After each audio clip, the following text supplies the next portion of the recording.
Hamza was a great friend for everyone, and our tears today is because we miss him, and we're gonna miss him, and we're gonna miss his smile.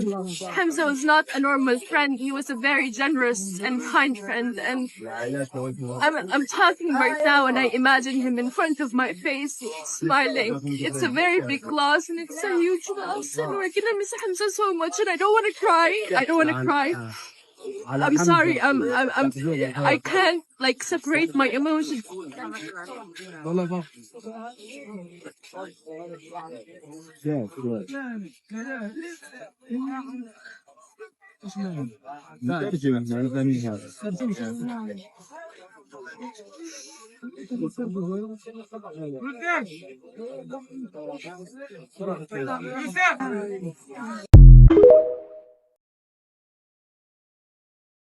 Hey everyone, this is Bissam from Gaza. I'm still alive. I'm now at Khan Yunis Khza'a exactly, and as you can see, as the rest of the east places in Gaza Strip, it's destroyed. We're talking about the east of Beit Hanun, the east of Shuja'iyya, the east of Khan Yunis, which is Khza'a right here. So people are telling me that this place was also destroyed in the 2014 and the 2021 wars, and that they are used to rebuild the neighborhoods, rebuild the cities, and rebuild everything. So for me, and I don't know about you, this is the meaning of being Palestinian: to get used to get destroyed, then to rebuild again. This is Palestine.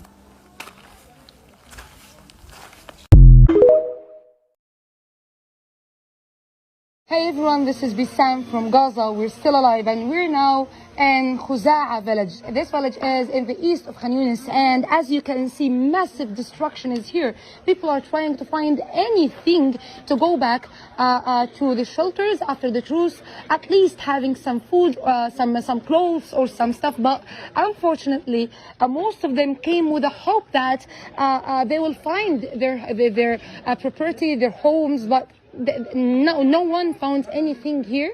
Massive destructions, squares, residential squares were bombed. People here around me, children, women, trying to find their stuff. I'm talking about clothes, flowers, some oil, some fuel, anything to eat. Unfortunately, Khza'a was bombed, as Shuja'iyya, as Beit Hanun, and as many places to the east of Gaza Strip. مرحبا، أنا بسان من غزة، ولسه عايشة بالرغم من القتل والتهجير والتجويع والقصف المستمر. الأيام اللي أثرت على كل إشي في حياتنا، حرفيا كل إشي بنمر فيه تأثر أو تغير. يعني مثلا كيف بتعيش النساء الحوامل في الخيام وفي التهجير وتحت القصف؟ كيف بتعيش النساء بشكل عام في ظل عدم تواجد فوط صحية ومستلزمات نسائية وحتى مياه نظيفة؟ تعالوا نسمع منهم. نور، احكي لي كيف وضع الفوط الصحي الان في قطاع غزه؟ طبعا الشيء هذا الان صار يا بسان شحيح جدا جدا جدا، وحتى الا ما ندر لما يتلاقى. يمكن كلمه مش متوفر هي اللي بتكون المصطلح الصح في الوضع اللي احنا فيه. كثير صبايا بيعانوا من هذا الشيء. الان صاروا يستخدموا بدائل لعدم توفر الفوط الصحيه اللي هي ورق الفاين، وكمان ورق الفاين بطل متوفر. شريطه، قطعه الشريطه، اكيد في ناس كثيره بتعرف شو هي الشريطه، يعني صاروا يستخدموا الشرايط، وهي شغلات مش صحيه. يعني الشريطه بدها غسيل باستمرار، وبدها تنظيف باستمرار، وبدها انه انت كل شوي تبدلي هاي الشريطه. طبعا كثير نازحات ونساء بيحكوا في نفس الموضوع، انه يا جماعه فيش فوط صحيه، يا جماعه بدنا فوط صحيه. وعدم توفر هاي الفوط بيعمل امراض عند النساء، بيعمل بكتيريا، بيعمل عدوات. كل يوم طبعا بتمر علينا حالات كثيرة نايمة في الأقسام عندها حرارة. الحرارة هذه مرتبطة بالالتهابات النهبلية والفطرية اللي بتنتج عن قلة الرعاية الصحية، قلة الأدوات النسائية الموجودة في المكان. يعني تخيلي لدرجة إنه الفوط الصحية مش متوفرة لا بصيدليات ولا متوفرة، حتى مع المساعدات ما فيش إلها توفير. كثير شفت حالات بتيجي بتطلب من عنا إحنا من القسم فوط صحية. يعني هذه كارثة جديدة تضاف إلى كوارث الناتجة عن الاحتلال. يعني الاحتلال حصرنا، فبالتالي هذه الكوارث نتجت عنه. أنا شوب نضال النجار، وحاملة لقيت في شهري في التاسع اللي تقريبا 12 يوم بس بعاني يعني تعب، النوم، المية، الحمام. لما نروح الحمام بدنا نقعد دور نستنى. انت عارف المرأة الحامل بتقدرش تمسك حالها عند الحمام، ما بتقدرش لأنه ضغط الجنين. والمية مش موفرة يعني بزيادة، والحرب، الخوف، القلق. الواحد بفكر يعني طول الليل مننامش، بنقول يعني لو بدنا نلد وين بدي احط البيبي، وين بدي انيمه، في الرمل في الجو البرد اللي زي هيك. يعني تعرف الطفل بده نظافة، بده ترتيب، بده دفع في الأجواء الشتاء. تعرف يعني الأجواء الشتاء البيبي بتلاقيه بردان، يعني بضله يصرخ، بعرفش ينام، وأمه بضلها قلقانة برضو، بيجيهاش نوم. طب احكي لي، انت شو أسوأ أشياء مريتي فيها وانت حامل في القصف؟ إنه الواحد بضله خلص نفسيته تعبان، برتاحش بالمرة، بضله قلقان، وين بدي يروح يقعد، وين بدي يشرب، وين بدي ياكل، خلص بضله نفسيا تعبانة يعني. احكي لي عن مدى خطورة عدم توافر خدمات صحية للنساء حاليا، قديش هذا الموضوع خطير على صحتهم؟ طبعا الموضوع خطير جدا جدا جدا، لانه احنا بنتكلم عن النظافه. اذا الام كانت صحيه ونظيفه وموجود الحاجات موجوده، بيساعد على انه البيبي يكون ويل، يعني انه النظافه بتساعد على الام والطفل يكونوا يعني نظافه مهمه جدا في الحياه في الحاجه هذه. فمن غير تواجدها البهدله، حتحتاج دخول للمستشفى، تزيد تكرار جيتها للمستشفى.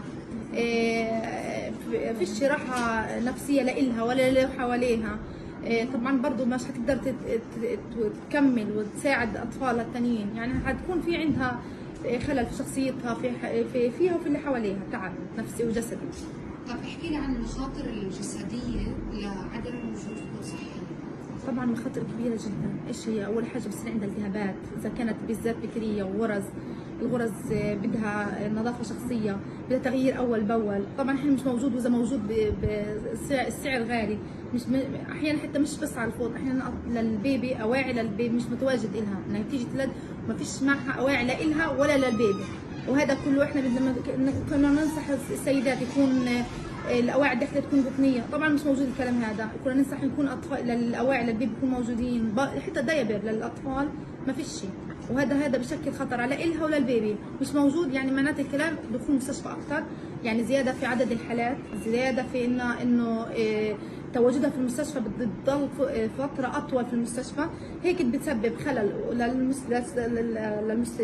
للحالات التانيين، وبرضه بزود فرصه انه الالتهاب يزيد وقله حركه. يعني هي لا حتقوم بحالها ولا حتقوم بالطفل ولا حتقوم باللي حواليها. فاحنا بدنا نظافه شخصيه، بدنا لما يكون تواجد الفوط الصحيه، نظافه شخصيه للام. Hey everyone, this is Bisam from Gaza. It's the day 90 of this escalation or war against Gaza. We're talking about being under this genocide, under this ethnic cleansing, killing, destruction, displacement of civilians all over Gaza Strip areas for 3 months. So today the bombings were in many places actually, in the middle area of Gaza Strip, especially in Al-Maghazi, Al-Brej, Al-Nusayrat and Deir al-Balah. So the thing is, the Israeli soldiers and tanks invaded Al-Maghazi refugee camp. They took it over and they completed their way to Deir al-Balah. Deir al-Balah is in the borders between the middle area of Gaza Strip and Khan Yunis. So they are taking over the whole area in the north of Khan Yunis. Now, there is no safe places without the army, except Khan Yunis and Rafah. So the bombings were also in Al Amal neighborhood, Jort al-Lut, Jort al-Aqad, many places around Nasser complex, and the most important one is the 5th floor of the Red Crescent Society building. So this place is full of displaced people. It should provide the social and the medical support for people in these conditions, but it was bombed for the 3rd time since the beginning of the escalation in the south. So the Red Crescent place now is bombed. Another thing is that we found that 70% of the full people were killed since the beginning of this genocide. 31 1,000 people were women and children, while children were 46%. By the way, in the normal times, normal wars in the world, the amount of killing people, killing children, is no more than 10%. But in Gaza, it's 46% because simply the snipers are also targeting children with an aim to kill them intentionally. They shot them in the head, they shot them in the back, and they kill them. And of course, children are sleeping in the homes, so they are bombed inside their homes. So that's it. Most of the killed people in Gaza Strip were children and women, and this is terrifying but not surprising for the Israeli army actually. This is for now. Keep following to know more about Gaza. Thank you. Y'all buckled. You sold your dignity, conscience, and soul.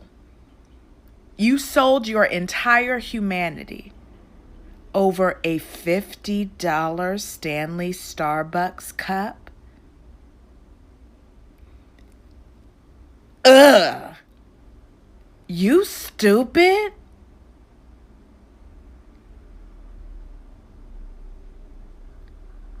You're spending $50 on a cup? You're spending $50 for a container that keeps liquid cold? You're in the winter time? You're stupid. You're stupid. Ew. You're gross. You're disgusting. You are absolutely the worst of the worst. You have literally heard everything that is going on. You heard why Starbucks is being boycotted. You heard about Starbucks' involvement in genocide. Children being smashed under rubble, under blocks of concrete, losing limbs, screaming at the top of their lungs while they watch their parents be killed. And you said, but this pink Starbucks cup, that's $50 though? Y'all camped out outside and wrapped around the building in a line that long for a pink Stanley Starbucks cup. Gross. Ew. You stupid.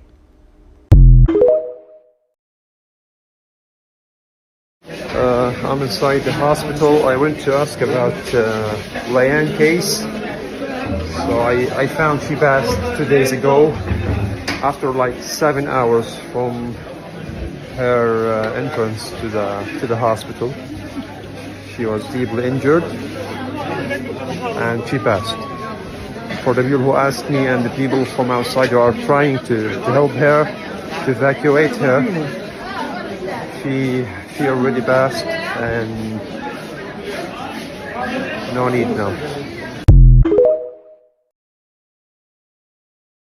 I feel that people don't understand that the bombings are non-stop. It's not like Israel bombs 20 times and then they let go. No, they're doing it every single second, and the videos that Mu'taz and Hind are posting look more horrifying somehow than the ones from the past weeks, because there's new bombs that are being tested. Also just texted my friend and she's saying that the way that people are living right now on the streets in the south of Gaza, because people are being pushed to the south, is capable of making even rocks and any inanimate objects cry, because it just looks really, really, really heartbreaking. She says everyone is on top of each other on the streets, just literally staying on the street. Some people are sleeping inside their cars, but a majority of people are just on the streets unhoused. I feel like I am personally running out of steam because I can't process that we're becoming refugees and that we're all homeless. And and that no matter what happens, things haven't changed. Things are just getting worse. I hate seeing videos of Black people going to different countries and people treating them like human zoos. I'm sorry, but it is not a compliment to take a picture of someone, because it makes me wonder, how do the Africans who are actually from there live? Imagine trying to go day to day and people are taking pictures. Yes, I always wonder, when you go up to a Black person in another country and take a picture, what do you do with those pictures? Can you imagine someone going to bed at night, scrolling through their phone and looking at a picture of you? And that's like speaking optimistically. I think really creepy things happen. I don't want to think about them. We're approaching 80 days of an ongoing genocide in Gaza, and people are already starting to go back to their normal lives. There's even some content creators and influencers who have gone back to making vlogs and showing their daily outfits and making skits and funny videos. There seems to be a few people who are just going back to life as normal. They've stopped showing up to protest. They've stopped calling their congressmen or representatives. They've stopped posting as much as they have just 1 week ago. I know it's dangerous to make it seem like everyone has forgotten about Palestine, because I know that that's not the case. There is still a large number of people who are going back to life as usual. Aside from my own opinion on this, I can't say I didn't expect this to happen. That is precisely why we need to start centering Palestinian voices. I heard a lot of Palestinians talking about this, and it's so important that we're amplifying this message. When it comes to the Palestinian cause, Palestinians must be the ones narrating their own story. Palestinians have to be at the center of their cause, and right now, the journalists in Gaza, the people of Gaza, have to be the ones who are telling their story. This includes all Palestinians, Palestinians who are living in Palestine, who have been exiled, including myself, and in no way does this mean that you, as a non-Palestinian, cannot speak up about Palestine. Of course you can speak up and push the cause. We all have an obligation to speak up and push the cause. But there is a difference between pushing the cause, supporting the cause, and then centering yourself inside of it. And the reason I'm making this video in the first place is because I've seen so many people go back to life as normal. And that is partly because Palestinians are not centered in this movement. Of course, for us Palestinians, we're not gonna just stop posting and stop talking about what's happening, because this is our cause. As we're grieving and suffering the loss of our fellow Palestinians, we're still speaking up about what is going on. Because although some people have gone back to their regular content, people in Gaza have not gone back to their normal lives. This genocide is very much still happening. It is still ongoing. This is literally being called the largest displacement of the Palestinian people in Palestinian history. And let me just elaborate on what it means to center Palestinian voices. That means making the conscious effort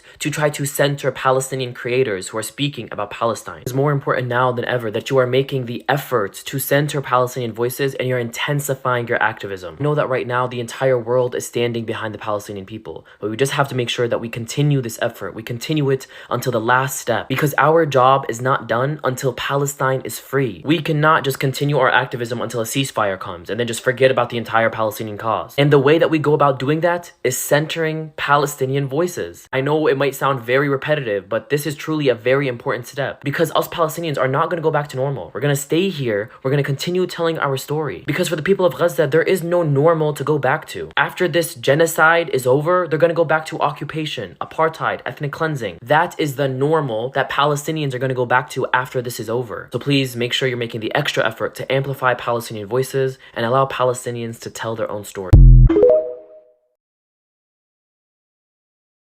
If you have been fighting for Palestine and have started to feel hopeless or like we're not making any change, please watch this video. Israel, Zionists, and anyone who supports them are doing everything in their power to try to silence how much we've actually done. I marched alongside 300,000 people in DC, and they released that only 30,000 people were there. Starbucks are shutting down across the country. People are changing their stance on Israel every single day. People are learning, people are reading, doing their own research. We are converting thousands of Zionists to the truth. And Israel is terrified of this. And they do everything they can to make it seem like we are doing nothing. And to anyone who's feeling hopeless, I want to remind you just how much the power of the people can do. Black Americans went from being enslaved in America and considered 3/4 of a person to now holding office in our government, being CEOs of multi-million-dollar corporations, Black-owned businesses, having careers in every single profession. All because they came together and fought for hundreds of years. With boycotts, protests, sit-ins, they freed themselves. And now with their help, we're doing the same. Nelson Mandela, a black man, became the president of South Africa after 45 years of apartheid. Like, can you wrap your brain around how incredible that is? And how many people told him, you're never going to be president. You're never going to make a difference. And it's crystal clear proof that what we're doing can and will make a difference. It's no longer if Palestine will be free, it's when. And the Israeli government knows this. I know it's frustrating that it's been more than 30 days without a ceasefire, without allowance of enough humanitarian aid. But trust me, we cannot give up now. This is what they want. They're holding out to see how long we can hold out. We cannot stop. I've gotten at least 30 DMs since October 7th telling me how I single-handedly taught someone what Palestine was. And now they're pro-Palestine. And now they're joining protests. They want you to give up. They want you to think it's not going to work. Trust me, it's not if, it's when Palestine will be free. Keep fighting. Keep taking steps forward. The world is waking up. We need to stand together more than ever now. You are making a difference whether you think so or not.